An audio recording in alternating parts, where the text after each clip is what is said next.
प्रेम शुक्ला जी, आपके पास आकर मैं पूछना चाहती हूं, क्योंकि बीजेपी आपको माफ कीजिए समाजवादी पार्टी घेर रही है कि आपने जानबूझकर तारीख आगे बढ़ा दी है। आप लोगों ने यह तारीख आगे बढ़वाई है क्योंकि आप डरे हुए हैं, यह आरोप है अखिलेश यादव का। अबे जल्दी बोल, कल सुबह पनवेल निकलना है। देखिए, डरे हुए तो स्वयं अखिलेश यादव हैं। तारीख बढ़ाने का जो निर्णय है वो निर्वाचन आयोग का है, और निर्वाचन आयोग में तारीख आगे बढ़ाने का निवेदन अकेले भारतीय जनता पार्टी का नहीं था, ये अन्य कई दलों का भी था, जिसका आपने स्वयं अपनी स्टोरी में जिक्र किया है। चल झूठा। अब निर्वाचन आयोग ये सुनिश्चित करता है कि अधिक से अधिक मतदान हो, और अधिक से अधिक मतदान के लिए जो उचित तिथि हो उसका निर्धारण हो। अब अगर निर्वाचन आयोग को तमाम राजनीतिक दलों के संकेत से यह ज्ञात होता है कि 20 नवंबर 13 नवंबर की तुलना में मतदान के लिए अधिक उपयुक्त तिथि है और वो निर्णय लेता है, तो निर्वाचन आयोग का डोमेन है। खाओ मां कसम। अब श्रीमान अखिलेश यादव को अगर लगता है कि नहीं 13 ही बेहतर होता, तो उनको भी अपना जो है प्रतिवेदन देना चाहिए था निर्वाचन आयोग को कि नहीं 13 नवंबर ही जो है वह मतदान के लिए 20 नवंबर की तुलना में अधिक जो है उपयुक्त तिथि है। तो उन्होंने तो कोई प्रतिवेदन दिया नहीं, वो बयानबाजी कर रहे हैं, और संवैधानिक संस्थानों के विरुद्ध बयानबाजी करने का एक अभ्यास हो गया इंडियन अलायंस का। चुप कर बे कुत्ते। उसी का एक नई श्रृंखला है ये। कांग्रेस पार्टी ने भी कहा था ना, जो खबर आई वो यही आई। अखिलेश जी, चाहती हूं आप इसकी पुष्टि कर दें। कांग्रेस पार्टी ने भी कहा था ना कि 13 की जगह 20 को हो। ये किसने कहा आपसे? पूछ रही हूं आपसे। ये किसने कहा? कहां से आप ले आई ये सूचना? नहीं, हमसे क्यों पूछ रहे हैं? अफवाह क्यों फैला रही हैं आप? कोई अफवाह नहीं फैला रहा है अखिलेश प्रताप सिंह, आपसे पूछ रही हूँ। अगर जवाब है तो साफ बताइए। नहीं तो हाँ, तो उतना ही बोलिए जितना पूछा जा रहा है। चुप साली। बकवास करती है हरामखोर, चीर के रख दूंगा। आपकी क्यों आप कांग्रेस पार्टी के प्रवक्ता नहीं है क्या? हाँ, तो ये आप मुझसे क्यों पूछ रही हैं? हाँ, मैं आपसे पूछ रही हूँ। अफवाह क्यों फैला रही हैं आप? कोई अफवाह नहीं फैला रहा है। नहीं, आप अफवाह फैला रहे हैं। आप लोगों को आदत हो गई हर किसी पर उंगली उठाने की। आपसे मैंने प्रश्न पूछा, आप जवाब दीजिए। हमने तो आप चुप हो जा, सातवीं फेल चुप। हमने तो आपके चैनल पे हमने तो आपके साथ पहले दिन चैनल पे कहा था कि ये चिट्ठी पहले दिन इन्होंने लिखी थी कि 1 हफ्ता चुनाव बढ़ा दिया जाए, लेकिन केंद्र की सरकार ने योगी जी की बात नहीं मानी। अब योगी जी दिल्ली में जाके बैठे और अपना उग्र रूप दिखाए होंगे, कोई बात हुई होगी, क्योंकि यूपी में बीजेपी का जब सुपड़ा साफ हुआ अभी लोकसभा चुनाव के बाद, तब योगी ही बीजेपी के एजेंडा तय कर रहे हैं। मोदी जी और मोहन जी उसमें पीछे पीछे पिछले कहार बन के उनकी हाँ में हाँ मिला रहे हैं। तो जब चुनाव आयोग नहीं माना तो इन्होंने दिल्ली जाके कुछ किया। अब क्या किया अंदाजा लगा सकते हैं कि तुरंत 2 ही घंटे में चुनाव की तिथियां बढ़ गई। समझ रहे हो? समझ रहे हो आप? समझ रहे हो? उतना ही नहीं, जो अप्रूवल डीजीपी की केंद्र सरकार के पास होता था अधिकार, पिछले कई सालों से वो यहाँ यूपी के डीजी कई बदल गए, रिटायर हो गए, लेकिन उनका अप्रूवल नहीं हुआ, उसको बदल करके सीधी तार ठोक ली केंद्र सरकार के नियमावलियों के विरुद्ध में यूपी की सरकार ने कैबिनेट डिसीजन कर लिया। तो आप खुद ही अंदाजा लगा सकते हैं कि यहाँ पे क्या हो रहा है। ये बिक गई है गवर्नमेंट, अब गवर्नमेंट में कुछ नहीं है। और दूसरी बात देखिए, आप योगी जी की बात सुना रही हैं कि कटेंगे तो बटेंगे, और मौर्य जी डिप्टी सीएम कह रहे हैं ये हमारे पार्टी का नारा ही नहीं है। तो ये आप किसको बता रहे हैं? ये तो अपने पार्टी के लोगों को ही कटने से बचने से बचा रहे हैं। केशव प्रसाद मौर्य जी ने ऑन रिकॉर्ड कहा, इंटरव्यू में कहा कि ये पार्टी का नारा नहीं है। योगी जी नारे तय कर रहे हैं, पिछलग्गू मने हैं मोदी जी और मोहन भागवत जी। इनकी बात में हाँ कर रहे हैं, क्योंकि इस सरकार के बीजेपी के पास, मैं बार बार कहता हूं, पिछले 10 वर्षों से कहता हूं कि 5-6 सब छोड़ दीजिए तो बीजेपी 2 लाइन नहीं बोल सकती। सही पकड़े हैं। आशुतोष वर्मा जी, सांप्रदायिकता, बांटना, इन सब चीजों को लेकर के सरकार में बैठे हैं, 10 साल होने जा रहा है, अपने सरकार की बात ही नहीं कर पा रहे।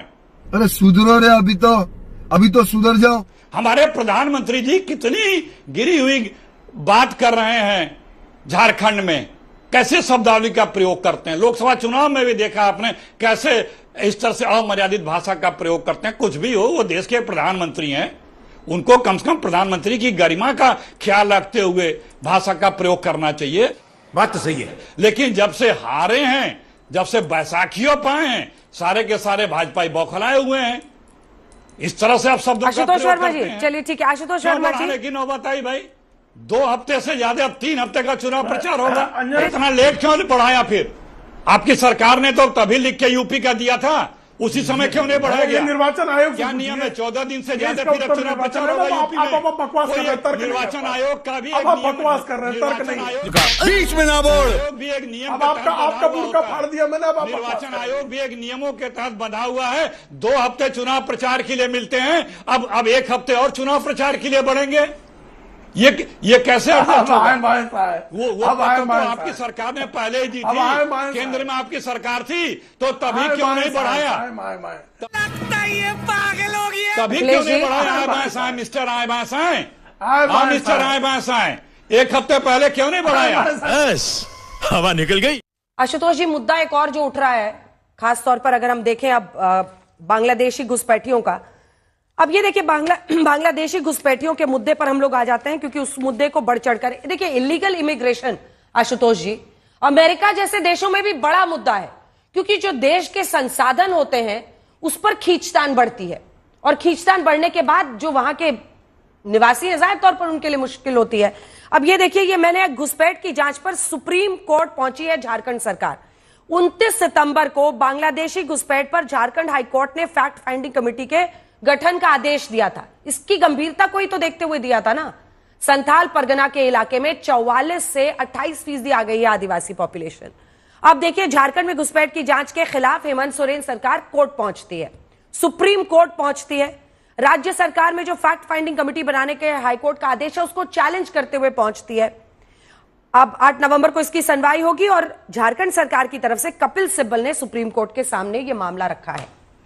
क्या यह शक नहीं पैदा करता है, अगर फैक्ट फाइंडिंग कमेटी तो बननी है, उसके खिलाफ सरकार का कोर्ट में पहुंचना क्या कहता है? अभी पता चलेगा। मीना जी, 2-3 सवाल हैं। पहली बात तो यह है कि घुसपैठ कोई हिंदुस्तान के अंदर से तो हो नहीं रही है, अंतर्राष्ट्रीय सीमा क्रॉस कर ही कोई आदमी आएगा। नहीं, बांग्लादेश की जो अंतर्राष्ट्रीय सीमा है उसको पार करके ही कोई हिंदुस्तान के अंदर आएगा, और जो आएगा उसको ही घुसपैठिया कहा जाएगा। भारत का नागरिक अगर कश्मीर से कन्याकुमारी तक कहीं भी जाता है, ना तो उसको घुसपैठिया कहा जाता है, और ना ही उसके आने जाने पर किसी तरीके का कोई प्रतिबंध है। ठीक है, तो प्रश्न इसी बात को लेकर यह है कि यह अंतर्राष्ट्रीय जो सीमा है उसकी सुरक्षा की जिम्मेदारी किसकी है, और अगर पिछले 10 सालों में या पिछले 20 सालों में लगातार वहां से घुसपैठिए आ रहे बांग्लादेश से, तो ये जवाबदेही तो केंद्र सरकार की बनती है। अगर 2014 के पहले से घुसपैठिया है तो मनमोहन सिंह सरकार की जिम्मेदारी, उसके पहले से अगर आए तो अटल बिहारी वाजपेयी सरकार की जिम्मेदारी, उसके पहले से अगर आए तो यूनाइटेड फ्रंट सरकार की जिम्मेदारी है, और 2014 से अगर इधर आए तो फिर नरेंद्र मोदी सरकार की जिम्मेदारी है। ये बड़ी अच्छी बात कही आप।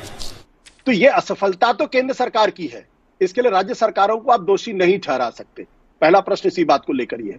दूसरी बात, बांग्लादेश के घुसपैठियों का प्रश्न 1971 के पहले से लगातार उठता रहा है, और इसको लेकर असम के अंदर एक बड़ा आंदोलन भी चलता रहा है।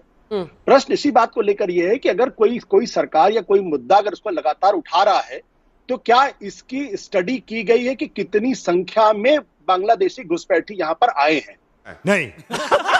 इसकी जहां तक मेरी जानकारी है, अभी तक इसको लेकर किसी तरीके की ना तो कोई रिसर्च की गई, ना कोई इंक्वायरी की गई। नहीं, कोई डेटा नहीं है, कोई डेटा नहीं। तो अब जब डेटा नहीं है, तो भाई 10 साल से तो नरेंद्र मोदी जी की सरकार थी, आज वो खुद ही घुसपैठियों के सवाल को खड़ा करें, तो क्या अपनी सरकार को कटघरे में खड़ा कर रहे हैं वो? अच्छा बात नहीं है। जवाब दीजिए प्रेम से। अगर कटघरे में खड़ा कर रहे हैं तो ये ठीक बात नहीं। चौथी बात क्या है कि चलिए मान लीजिए घुसपैठिए देश के अंदर आ गए, मान लेता हूं आपकी बात है, इसमें कोई दो राय नहीं है। तो एनआईए नाम की एक संस्था का गठन किया गया है, जिसका काम है कि वो जो टेररिज्म के सवालों को जुड़े सवाल है उससे जुड़े, या अगर चलिए मान लिया एनआईए भी नहीं है, दूसरी संस्थाएं भी हैं, उन्होंने कितने घुसपैठियों को देश के अंदर पकड़ा है, गिरफ्तार किया है और उनको जेल भेजा है। पांचवा प्रश्न इसी बात को लेकर यह है कि पिछले 10 साल में ऐसे कितने बांग्लादेशी घुसपैठिए पकड़े गए हैं जिनको बांग्लादेश की सीमा में ले जाके छोड़ा गया है, तो ये सारे डेटा पब्लिक में आने चाहिए, तब तो अगर डिबेट हो तो बात बनती है। ठीक है। अन्यथा तो यही कहा जाएगा कि चुनावी मुद्दा है। ये हुई ना बात। नहीं, पहली बात तो ये कि भाई मेरे सवाल का जवाब इन्होंने नहीं दिया। चलिए मान लेता हूं 10 साल से हिंदुस्तान के अंदर बांग्लादेशी घुसपैठिए नहीं आए, कितने घुसपैठियों की पहचान की गई, उनकी कोई शिनाख्त है क्या? और जो असम के अंदर हुआ उसमें ज्यादातर घुसपैठ करने वालों की संख्या में तो हिंदू थे, और उसके बाद फिर उसके बाद सारा हंगामा मचा। तो ये घुसपैठिए अगर मुसलमान हैं या हिंदू हैं तो ये कम से कम देश के नागरिक तो नहीं है ना, इनको देश की नागरिकता मिलनी चाहिए, क्योंकि घुसपैठिए हैं और घुसपैठिए जहां भी आएंगे वो देश का नुकसान करेंगे। ये गड़बड़ है बाबा। तो मेरा प्रश्न इसी बात को लेकर है, पिछले 10 सालों में कितने घुसपैठियों की पहचान हुई? दूसरा सवाल यह कि उनमें से कितने बांग्लादेशी घुसपैठियों को वापस बांग्लादेश भेजा गया, या इस संदर्भ में बांग्लादेश की सरकार से क्या बात की गई? क्योंकि मेरी जानकारी के हिसाब से पिछले 10 साल में एक बार भी सिर्फ 2 लाइन का जवाब प्रेम शुक्ला जी। सरकार से नहीं कहा है कि आप अपने घुसपैठियों को वापस लीजिए। तुम्हें शर्म है? कुछ शर्म आया है? आशुतोष वर्मा जी, सवाल यह है कि योगी आदित्यनाथ मुख्यमंत्री साहब ने जो झारखंड में बोला, उन्होंने अपने ही नारे का एक्सटेंशन किया है, बटेंगे तो कटेंगे, और उसके आगे वो कह रहे हैं कि जब जब हम बटे हैं बड़े निर्ममता से कटे हैं, ऐसा दिन आएगा जब मंदिरों में शंख और घंटी नहीं बजा पाएंगे। वहां से उन्होंने इसको अवैध घुसपैठ से जोड़ा है। आरोप ये बीजेपी का है, देखिए, और आरोप के साथ नंबर्स भी हैं। 44% जो आदिवासी पॉपुलेशन था संताल परगना में, वो 26 से 28% रह गया है। अब इसी के साथ ये सवाल उठता है ना कि आखिर अगर अवैध घुसपैठ के बाद लोग आते हैं, उनका वोटर आई कार्ड कैसे बन जाता है? ये मुद्दा बीजेपी उठा रही है। तो रुको जरा, सब्र करो। देखिए अंजना जी, दो चीजें, सवाल बहुत वाजिब है और इसका सवाल का जवाब भारतीय जनता पार्टी के प्रवक्ताओं को उनको देना चाहिए कि 2014 में जब मोदी सरकार बनी तो 2014 में ही बीजेपी की सरकार भी झारखंड में थी। 2014 से 19 तक तो ये डबल इंजन की सरकार चलाते थे, जिसपे आप लोग बहुत कहते थे कि डबल इंजन की सरकार में सब कुछ अच्छा होता है। करवाली बेइज्जती। फिर अवैध घुसपैठिए कैसे आ रहे थे? क्या भारतीय जनता पार्टी का यह प्रायोजित कार्यक्रम क्या कि पहले अवैध घुसपैठियों को अंदर घुसेड़ेंगे और फिर उसके खिलाफ हम बिल्कुल भेजेंगे और फिर हम उसकी लड़ाई लड़ेंगे? क्योंकि ऐसा कैसे हो सकता है कि सरकार तो 56 इंच वाले की हो और उस पर अवैध घुसपैठिए भी अंदर आ रहे हो? तो कहीं ना कहीं विरोधाभास है। भाई, हमारा देश में आज सबसे बड़ी परेशानी क्या है? क्या? कि आपकी अंतर्राष्ट्रीय सीमाओं में जितने भी भारत के आप हमारे नेबर्स हैं, उसमें किसी के साथ संबंध अच्छे नहीं है। लेकिन आपने विदेश मंत्री बनाया है एस जयशंकर को, जो एक्सपर्ट हैं उसके। आप लगातार घुसपैठियों की बात करते हैं, सरकार 10 साल से आप चला रहे हैं, और उत्तर प्रदेश के मुख्यमंत्री बटेंगे कटेंगे किस संदर्भ में बोल रहे हैं वो आपको ही पता है। तू समझा? हाँ। देखिए, कहीं ना कहीं परेशानी और गिरी हुई राजनीति का ये सहारा है। हिंदुत्व के नाम पे पोलराइजेशन करो, सांप्रदायिकता लेके आओ, और सांप्रदायिकता लेके आओगे तभी ध्रुवीकरण होगा और तभी राजनीति होगी। ठीक है। और कहीं ना कहीं भारतीय जनता पार्टी अपने, जिसको कहते हैं ना कि लास्ट अपना जो एरो है, वो इसको यूज कर रहे हैं। ठीक है। मुझे लगता है कि बहुत खतरनाक है देश के लिए ये कि देश में जब जब भारतीय जनता पार्टी चुनाव में जाती है तब तक हिंदू खतरे में आता है, और जब जब ये बाहर चले जाते हैं तब इनको ये याद नहीं आती है। भारतीय जनता पार्टी का ये घिनौना काम इस देश के अंदर जो सांप्रदायिक माहौल बिगाड़ती है, उसमें गोपाल मिश्रा जैसे बच्चों का खुद की हत्या होती है। मुझे लगता है कि इनको सोचना चाहिए कि हम देश को कहां लेके जा रहे हैं। मुझे क्रेडिट नहीं चाहिए। कोई बेरोजगारी की बात नहीं कर रहा है, कोई महंगाई की बात नहीं कर रहा है, कोई पेट्रोल डीजल की बात नहीं कर रहा है, लेकिन सबको कटेंगे बटेंगे याद आ रही है। और आज तक की राजनीति का भारतीय जनता पार्टी का निकृष्टतम नारा है कि कोई पॉजिटिव नारा नहीं दे रहे हैं। बढ़ेंगे, चलेंगे, बोलेंगे, साथ में चलेंगे, आशुतोष जी, साथ आपकी जुड़ेंगे, पार्टी तुम भी जली ना, तेरी भी जली ना। आशुतोष जी को दिखाइए मेरे साथ। आशुतोष जी, आपकी पार्टी भी उनके एक पोस्टर के बाद मैंने 5 पोस्टर निकाल गई, ना बटेंगे ना कटेंगे, मतलब एक के बाद एक। उसमें आप लोग भी जुमलाबाजी जोड़ जोड़ के पोस्टर लगा रहे हैं। उस पोस्टर को आप लोग भी इग्नोर नहीं कर रहे हैं। रोज एक बार जवाब देते हैं आपके पार्टी से कोई ना कोई, रोज उस पर एक नया पोस्टर लग जाता है आपकी पार्टी की तरफ से।